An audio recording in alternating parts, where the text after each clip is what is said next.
My YouTube family, कैसे हैं आप लोग। उम्मीद है खुशबाश फिटफाट हैं। अल्लाह ताला आप सबको रखे।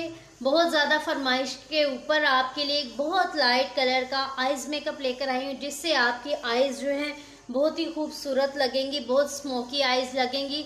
और इस आइज़ मेकअप को आप कहीं भी इवनिंग में जा रहे हैं, किसी के घर दावत पे जा रहे हैं, कहीं लंच पे जा रहे हैं ऑफिस में, तो आप यकीन करें आपने इसी तरह आइज़ मेकअप करना है। और आप देखिएगा कि आपकी फेस की जो शेप है, जो आइज़ की जो कंटोरिंग है, वो कितनी ज़बरदस्त होती है।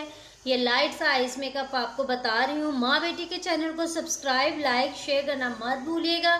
और वीडियो अच्छी लगी हो तो बेल आइकन को प्रेस करें ताकि मेरी हर नई आने वाली वीडियो आप तक पहुंचे। चले देखते हैं आइज मेकअप कैसे करना है। ऐसे करके आप कहीं भी जा सकते हैं, मीन्स के लंच में, ऑफिस में अगर आप जा रहे हैं तो ऑफिस की तरफ से आप जो मॉर्निंग का जो आपका ब्रेकफास्ट है, आप उसमें भी ये आइज मेकअप कर सकते हैं। अब देखते हैं और उसके बाद आपने मुझे इजाज़त देनी है। अल्लाह हाफिज़।